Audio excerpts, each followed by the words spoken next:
ใหม่ๆเลยกำลังปาดไม้สร้างเห็ดเบียกอย่างต่อเนื่องเด้นี่เพิ่นก็ยังลงมืออย่างตั้งหน้าคือกันเลยพี่น้องเลยบ่แม่นว่าแต่ละมือนี่เพิ่นบ่เฮ็ดเด้เพิ่นเฮ็ดไปคือกันทางโครงการเพิ่นก็เริ่มดำเนินมาตั้งแต่ปี2025แล้วแหละพี่น้องตั้งแต่เดือน8ปีมัน25มาถึงปัจจุบันนี้ระยะทางก็อยู่ประมาณ9กิโลเมตรปลายสำหรับโครงการที่ว่าประเทศอยู่นี่เนาะเป็นทางเทไปตรงก็สัญญากันสำเร็จกับประมาณปี2028เป็นสัญญาว่าจะให้สำเร็จภายในปี2028เนาะเดี๋ยวพระเจ้าจะพาทุกท่านไปเบิ่งตามเส้นทางนี่แหละเลียนจนฮอดบ้านนาสลาดงบังไปเลยพี่น้องอีกทีนึงเดี๋ยวเรามาติดตามและอัปเดตกันต่อพี่น้องหลังจากที่ว่าได้เข้ามาเบิ่งเป็นเดือนละสำหรับเส้นทางเป็นทางแบงหลัก19สายใต้พี่น้องเส้นทางเข้าไปหาบ้านนาสลาดงบังสำหรับจุดนี้คือทางแบงหลัก19ที่ว่าเส้นทางลงสายใต้นะพี่น้องหมายเลข13สายใต้แต่ว่าจุดนี้เป็นทางแบงเข้าไปในเขตบ้านนาล้อมสำหรับจุดนี้จะเราจะติดตามและอัปเดตความคืบหน้าของคนอีกทีนึงพี่น้องว่าเพิ่นเฮ็ดไปฮอดคันใดแล้วเนาะในปัจจุบันช่วงกลางเดือนพฤษภาคมปี2026พี่น้องเอาบรรยากาศความคืบหน้าของการพัฒนาโครงการเส้นทางเทเปตงหรือว่าทางเทคอนกรีตนี่แหละให้ทุกท่านติดตามและรับชมอีกทีนึงข้าพเจ้าเองก็ยังบ่แน่ใจเพราะว่าเป็นเดือนแล้วบ่ได้มาก็เลยบ่แน่ใจว่าเพิ่นเฮ็ดไปฮอดคันใดได้หน่อยได้หลายสำใดอีกทีนึงนะพี่น้องแต่ข้าพเจ้าจะพาทุกท่านไปติดตามน้ำกันเริ่มต้นอยู่ที่จุดนี้แหละพี่น้องทางแบงหลัก19เขตบ้านนาล้อมนี่แหละเข้าไปจนพู้แหละจนฮอดบ้านตรงบางบ้านนาสลาให้ทุกท่านได้เบิ่งอีกทีนึงว่าเพิ่นเฮ็ดไปได้จักเปอร์เซ็นต์แล้วเนาะเป็นข่าวดีให้กับพ่อแม่ประชาชนที่ว่าใช้การสัญจรในเส้นทางเส้นนี้อีกทีนึงแล่นเข้ามาในนี่ก็จะเป็นเขตบ้านนาล้อมเนาะรู้สึกว่าจะเต็มเพิ่นเทเรียบร้อยแล้วพี่น้องช่วงระยะแล่นเข้ามาในทางแบงนี่เนาะจะเป็นทางอยู่ในเขตบ้านนาล้อมตำบลเนี่ยเราก็สังเกตเห็นเทมาสวยงามเลยยังเหลือแต่อนามัยริมทางเท่านั้นเรียนไปอีกจากช่วงหนึ่งเบิ่งก่อนพี่น้องว่าเพิ่นเทยาวๆแบบนี้ฮอดจุดใดกันอีกทีนึงงานเข้าแล้วรถดำดินยุกเงียงสลิงเงียงเลย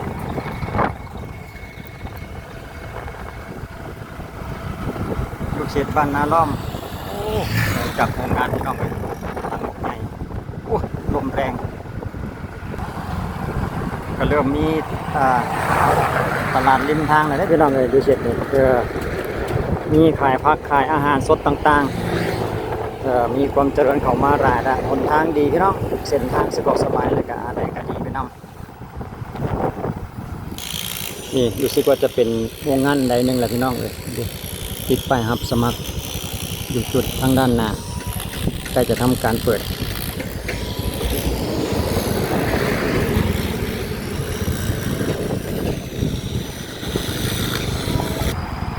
มีความเจริญและพัฒนาไปเรื่อยเบิ่งทุเรียนกับพี่น้องหมอนทองอันนี้ก็เป็นตลาดนาล้อมตลาดน้อยชุมชน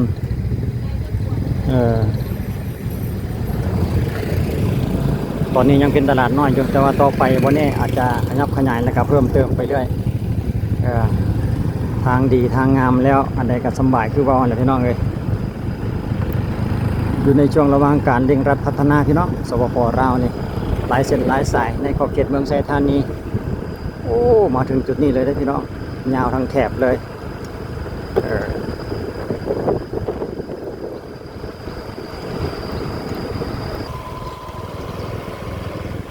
จุดนี้ก็เข้าเขตบ้านหนองบัวได้บ้านพี่น้อง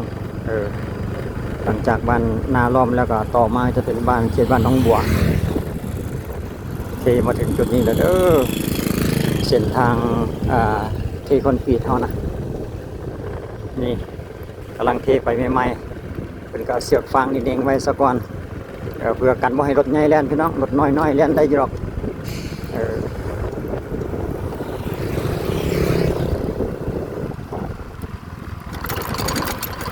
เขตบ้านน้องบัวรู้สึกว่าจะเทเป็นช่วงมาได้แล้วเนาะมาถึงจุดนี้เพิ่นก็เว้นวรรคไว้รอจังหวะให้ส่วนที่ว่าเทแล้วมันแห้งแล้วมันก็จะจังมาเทอีกเลียนหนึ่งหันละว่า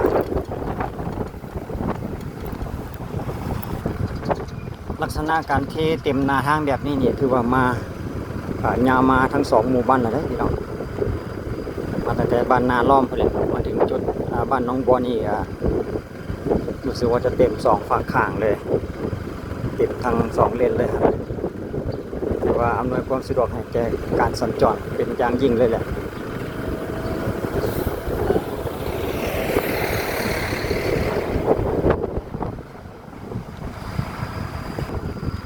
จุดใดที่ว่าเพิ่นซ่อมแซมแบบนี้แล้วก็ต้องรอจังหวะมันแห้งโอ้ทางหน้าปั๊มบ่ได้เนาะโซนทว่าหน้าปั๊มน้ำมันเพิ่นกำลังเก็บงานของเพิ่นอยู่ครับแท้พี่น้องเอ้ยสะดวกสบายแหละหลังจากที่ผ่านมาก็ลำบากหลายได้ทางเส้นนี้ยามฝนนี่ถือว่าบ่เป็นตะเที่ยวตกมาในปี2026นี่ก็ถือว่าอาจจะได้เรียนอาจจะสำเร็จภายในปีนี้แหละพี่น้องสำหรับเส้นทางจากทางแดงหลัก19นี่เนาะไปหาพูดและบ้านนาสลาเขาแช่กะบ้านท่าดอกคำพุ่นแหละพี่น้องแผนการเพิ่นดงบังนาสลาโพนต้องโพนงามท่าดอกคำไปพุ่นแหละสำหรับแผนการเส้นทาง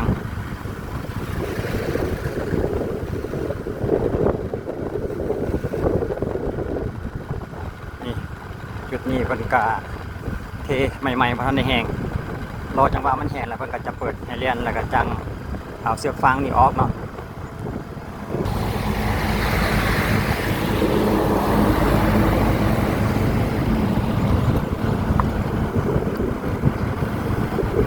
รถใหญ่รถดำคิดว่าเพิ่นก็เป็นแบบมาตรฐานแล้วพี่น้องเลย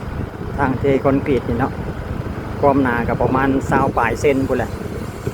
จะมาตรฐานของเพิ่นหั่นล่ะว่ารถใหญ่รถหนักรถเบาแล่นได้สบายแหละเขตบ้านน้องบัวอยู่พี่น้องหอม7จุดนี้ยังเขตบ้านน้องบัวรู้สึกว่าจะ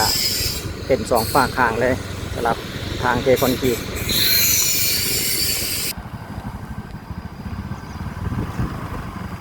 เชิบมาถึงจุดนี้ก็มีแต่เครื่องหนึ่งแต่ว่าเพิ่นจะเว้นเทระยะเป็นช่วงมีช่วงไปจุดนี้ก็เทียบใหม่ๆคือกันก็อีกบ่โดนแล้วพี่น้องสหากว่าตัวนี้เซฟโตมาตรฐานแล้วเพิ่นก็จะปล่อยให้รถใหญ่แล่นแล้วเพิ่นก็จะไปเทอีกเล่นหนึ่งเพื่อให้มันเต็มหน้าทางนั่นเองจะคิดว่าเขาสิบ่โดนคือว่าแผนการโครงการเพิ่นนี่คืบหน้าไปหลายได้พี่น้องเอ้ยเพราะว่ายังเหลือเวลาอีกตั้งเป็นปีปลายเนาะปี2028พุ่นนะกันเจ้าแล้วนะ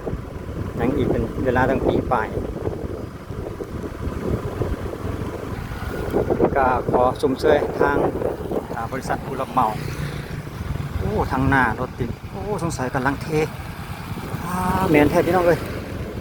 ทางเบื้องซ้ายมือต่อหน้าก็ยังเพิ่นกำลังเทคือกันที่ใหม่ๆอยู่ในช่วงระหว่างการเทเพิ่มเติม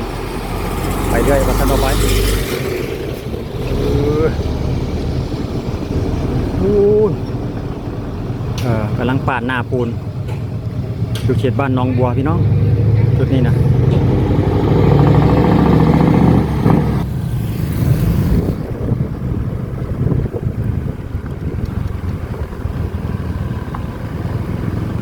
นี่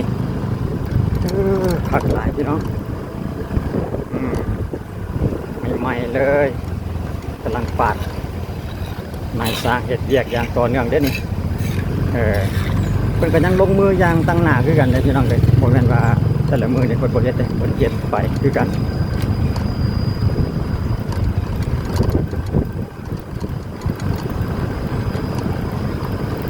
รู้สึกว่าจะยาวเหยียดเลยได้นี่นะเปลี่ยนการเทมือนี้นี่นะทางแบงเข้าบ้านน้ำมนต์พี่น้องเป็นเทมาถึงจุดนี้เด้ทางกำกว่ามือนี่ก็เข้าไปบ้านน้ำมนต์นั่นเอง เอ้ยนี่เดี๋ยวเฮาพาแล่นเลาะๆเรียบเบิ่งกันจุดนี้มัดเล็กไว้เรียบร้อยแล้วพี่น้องเว้ยอ๋อ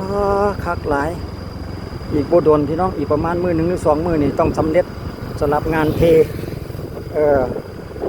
จุดทางแบงเขาไปหาบ้านนามนพี่น้องอย่าบ่ธรรมดาซะแล้วเร่งรัดพัฒนามีความคืบหน้าไปหลายพี่น้องเลยสำหรับเส้นทางเทคอนกรีตหรือว่าเทเบตงสุดยอดขอชมเชยอีกทีนึงยาวเหยียดเลยสำหรับจุดนี้นี่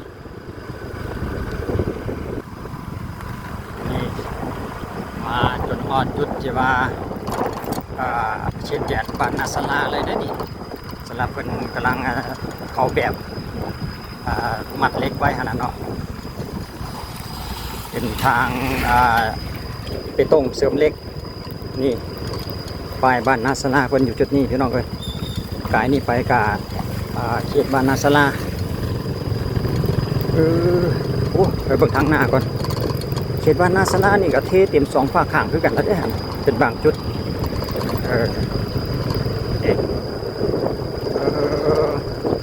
ปล่อยรถใหญ่เลียนแล้วสำหรับเลนหนึ่ง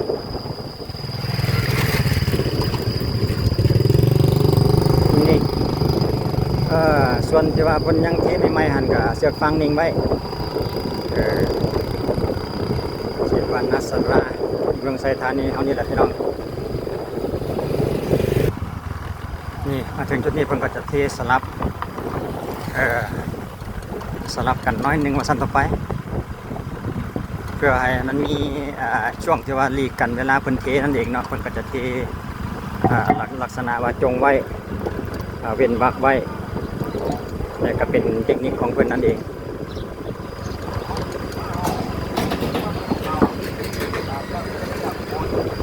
เชิบ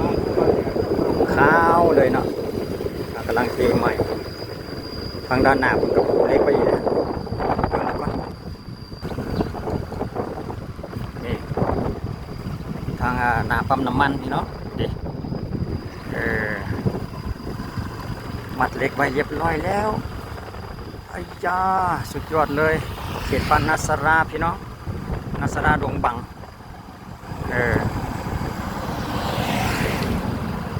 นี่ปูพายางปรับทรายแล้วกับปูพายางไว้เตรียมวางเล็กสำหรับจุดนี้เนาะทางด้านหน้าใกล้กับตลาดดงบังนี่แหละพี่เนาะเบื้องซ้ายมือเขาก็จะเป็นตลาด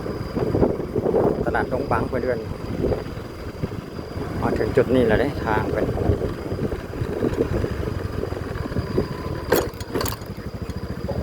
กำลังเอาทรายเข้าสำหรับจุดนี้เบื้องขวามือนี่ก็จะเป็นบ้านดงบังพี่น้องแต่เบื้องซ้ายนี่ก็เป็นนาสราประมาณนั้นแหละเขียนนี่นะรวมๆง่ายๆก็คือนาสราดงบังเอิ้นบ้านเขตบ้านดงบังนี่ก็จะเข้าใจง่ายกว่าเนาะหลายคนจะฮู้กันว่าบ้านดงบังเมืองไซธานีเนาะจุดนี้เป็นการปล่อยให้รถแล่นแล้วเขตบ้านดงบังนาสลาคือกันพี่น้อง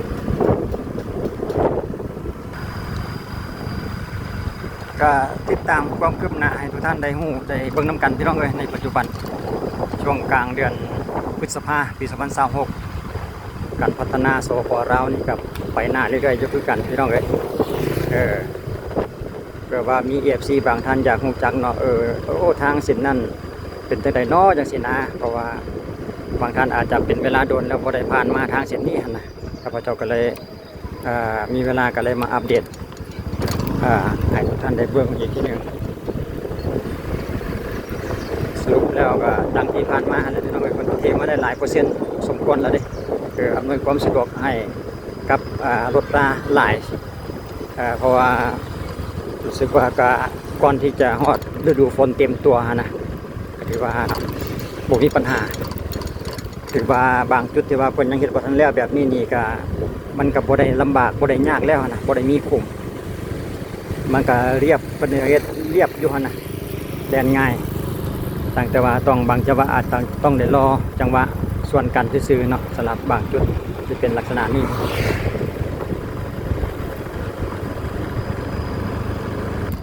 เพิ่นก็จะเทสลับกันประมาณนี้แหละพี่น้องเบื้องนั้นเทกำซ้ายมาส่วนทั้งนี้ก็เทกำขวาแบบนี้นะก็เป็นเทคนิคของเพิ่นเวลาจิเทให้อีกฝั่งใดฝั่งหนึ่งนะมีช่องว่างระหว่างลีกกันส่วนกันนะ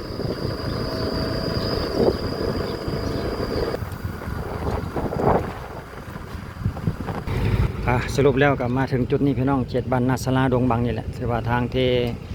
คอนกรีตมานะสลับกันมาถึงจุดนี้ก็สลับกันเป็นย่านเป็นช่วงไปแต่ว่าจากนี้ไปก็ที่เฮาเรียนพูนรีบไปก็ยังบ่ทันได้เทเทื่อสลับแล้วสรุปแล้วก็ทางเทคอนกรีตมาถึงเฉพาะบ้านจุดใจกลางบ้านนาสลาดงบังส่วนทางด้านหน้าที่เฮาเห็นไปพูนก็ยังเป็นเพียงเร่งเกี่ยวกับคลองระบายน้ำยังบ่ทันได้มีการเพิ่มเล่นใดเล่นหนึ่งแต่อย่างใดเนาะก็มีเพียงสำนี้แหละพี่น้องจากนี้ไปก็จนสุดฮอดบ้านตามขั้นตอนลักบ้านก็จะเป็นบ้านจากบ้านนาสลาไปแล้วก็จะเป็นโพนต้องโพนงามท่าดอกคำประมาณนั้นเนาะที่ว่าเพิ่นกำลังเล็งเกี่ยวกับคลองระบายน้ำอยู่หั่นนะในช่วงนี้เนาะก็มีเพียงสำนี้พี่น้องเอ้ยวิดีโอเฮาก็จบอัปเดตเส้นทางเทไปตรงมาถึงจุดนี้แล้วเด้อเขตบ้านใจกลางบ้านนาสลาเอาไว้เจอกันคลิปต่อไปพี่น้องเอ้ยขอบใจอีกเช่นหนึ่งสำหรับ FC ทุกท่านให้การติดตามได้รับชมสำหรับคลิปนี้ขอบใจสบายดี